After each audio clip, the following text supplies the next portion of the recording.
this is annoying hair. We're here. You look good. Hey, guys, it's Ted Bogert. Welcome back to the TED Show. Wilda and I were just catching up. It's so great to see you. The one and only Wilda, hold on, Belisle. You did good. Thank you. Close enough. I'm getting there. I'm trying. It's okay. We're here to talk about it. Wilda does amazing things. Her organization does amazing things in our community. Specifically, today we're talking about Osceola, but what you all do is absolutely amazing. And so it's always a pleasure to have you back on. Welcome. How are you doing today? I'm doing great, and thank you so much for having me today here. And I tell you why, we do good things because of you and the community being with us, our side. Well, you guys make it very easy to work with you because you do such great things. All right, let's talk about that before we get into the seniors pet supply drive and all of that. Tell us a little bit about you personally, and then let's dive into Osceola Meals on Wheels and what OsceolaGenerations.org does and all that good stuff. Okay. All right. What do you want to know about me? Tell us a little bit about your background. They love origin stories. They want to know maybe where you came from and how you got to the whole nonprofit world. My passions are seniors. I always loved seniors since I was a little girl. And when I found the Council on Aging, I applied for a position as a case manager, and I was given that opportunity, and I love it. I fell in love with the place, and that was 25 years ago. And holy God, I did not know you had been there that long. Yes, I've been here for a long time since we were in the other building at the Shady Lane place, and that was home. And when we moved here to the new generations, and that's when I actually 15 years ago, no, almost 20 years ago, I've been doing the Meals on Wheels. I was given that opportunity of directing the Meals on Wheels program, which I loved. At first I was like, I don't know anything about food except eating food. But I was like, okay, this is with seniors. If you allow me to be a case manager for these seniors as well, then we could do it. And Beverly Hoagland, which was the CEO, and she's open for everything that is with the seniors, she was like, okay, let's do it. And that's how we did it. And the rest is history. I think it's amazing. The whole program's amazing. For people who don't know, first of all, what Meals on Wheels is and does, let's talk about that, because we hear about it. We've probably seen the commercials. Mm-hmm. We think we know, but in reality, I think most people don't know all of the good that program does in our world. Hi, Kathy. Well, Kathy says hi. Oh, Kathy, hi. We love Kathy. Meals on Wheels, actually, Meals on Wheels, I always say, and everybody that works in Meals on Wheels, we always say the same, it's more than a meal.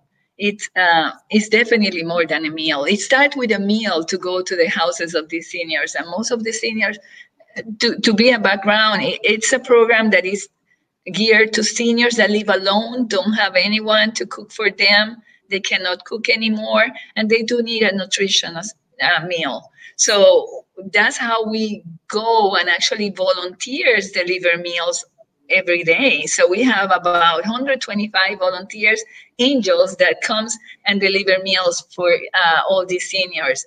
And they become their family. Like I said, it's more than that meal. Well, you're not just delivering food. My experience much more than that. That many of the seniors, this will be their only human contact of the day. That's correct. And it's very lonely. You all don't realize that there are more people out there than you know that have no visitors, no contact, nothing for weeks, months, sometimes years at a time. And so Meals on Wheels comes in and not only provides them a meal that they don't have to cook, that's nutrition based, but it's that they also get the camaraderie and the talking, and they get to actually engage, because loneliness is very overwhelming at any age, but certainly when you're a senior and you have nothing else and there is no interaction, or sometimes these seniors can't even get out, right, Wilda? That's correct. That's correct. You said it really right. I mean, what you just explained there is the reality of a senior live alone. You know, it's the loneliness in there. And so let's talk. And so I've always loved your program. I love Meals on Wheels. I think what you guys do is amazing. And the seniors that I know that have experienced it are always, it's not about the food.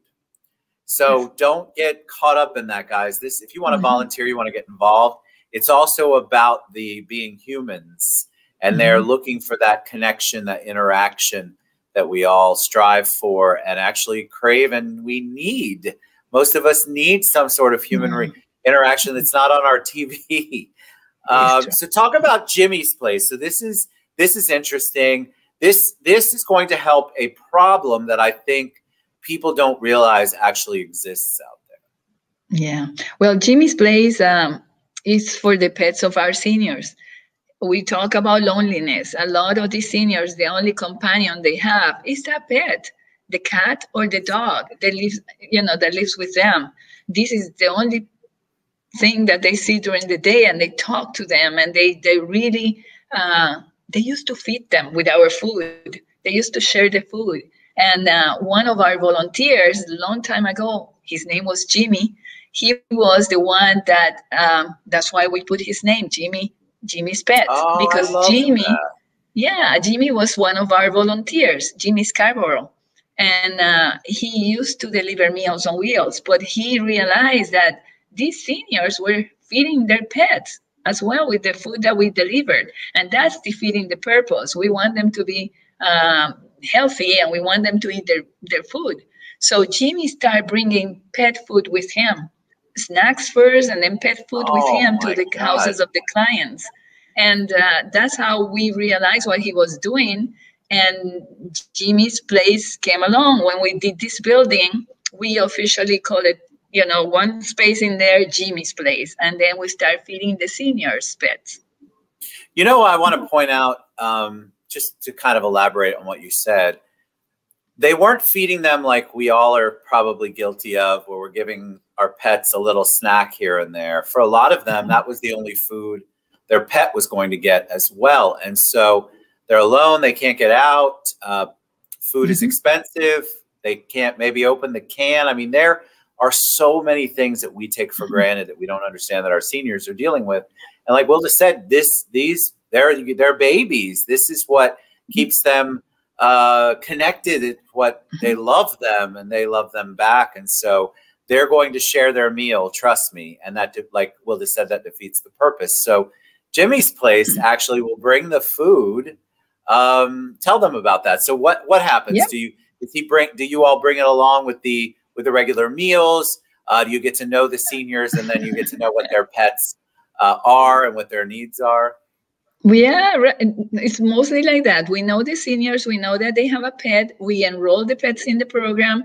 We get to know the name of the pet. We get to go once a month and deliver pet food for that pet. And if they need more, they'll call us and let us know, hey, we ran out of it. But you mentioned something very special. It's not just because of they were sharing the food because of, sharing the food like we do at home.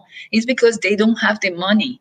A lot of them call us because they're struggling already to buy medications and things like that. That's why some of them are in our program. So now they have a pet that they want to keep, and it's their only friend, so they want food for them. They don't have the money. Pet food is expensive.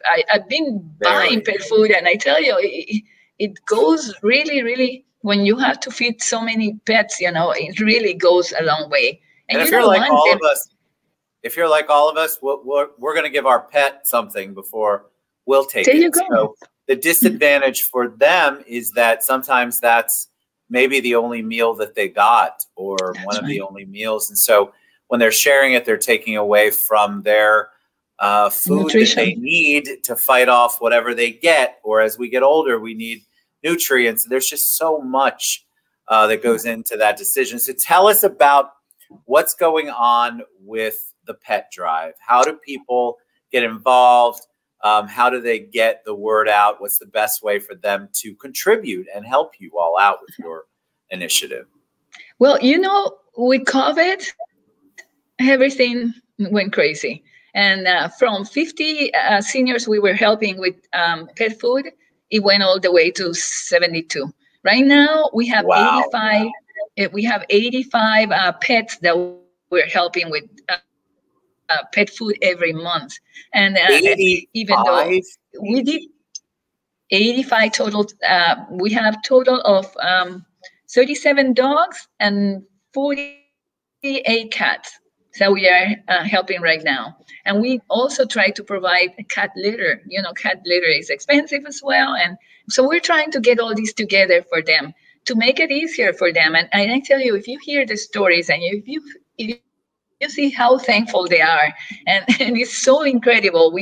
When we go with the pet food, these pets come out to greet you as well. So it's really beautiful. And the volunteers and the staff really get engaged with this. It is a beautiful program. The seniors really, really thank everybody for it.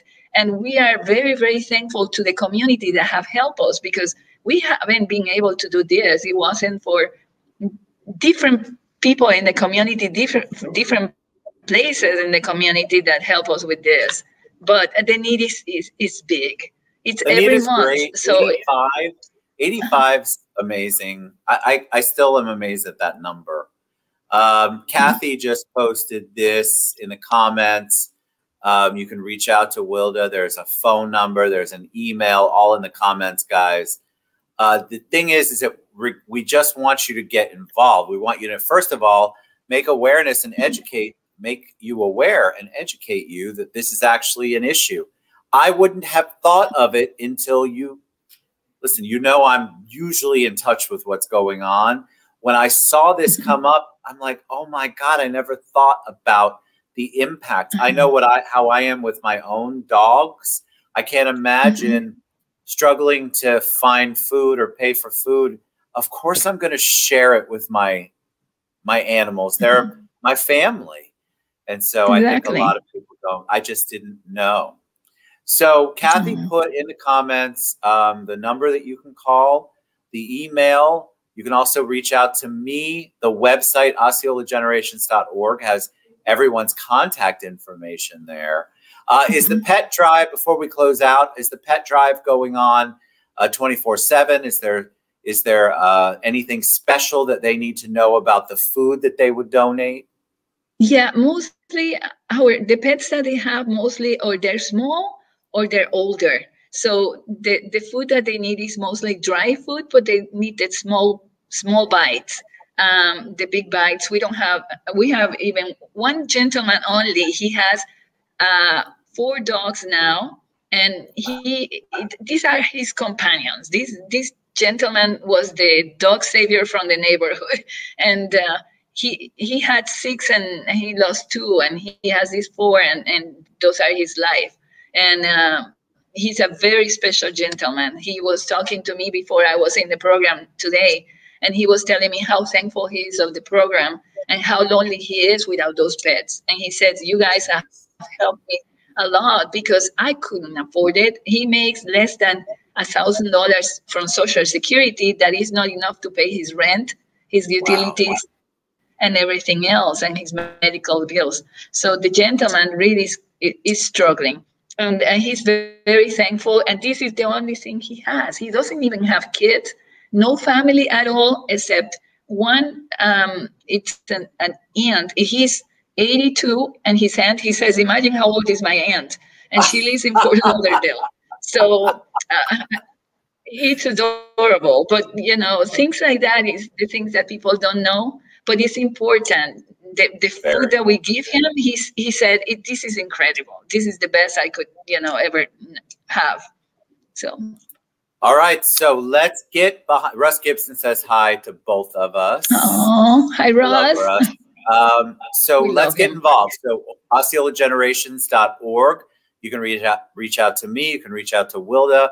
In the comments, Kathy Pearson has put the phone number and the email address. Get involved, guys. You don't realize how much this impacts our seniors' worlds. And it is such an important thing. They are disconnected. They're already feeling disconnected. And then to not be able to get out and travel and get a meal is one thing. To see your pet and wonder how you're going to get them food is another thing. And so what Wilda and her amazing group are doing is trying to address both issues at once. which we all know is such a blessing. Thank you for being on. Thank you for all that you all do. Thank you, Kathy Pearson, too. Reach out to Wilda. She's just as amazing in person as she is on here. So let's get behind them and support everything that Meals on Wheels, Osceola Meals on Wheels is doing with Jimmy's Pets. Thank you. You're amazing. Thanks for being on the show. Thank you, Ted. Love you lots. Love you lots. All right, guys, reach out.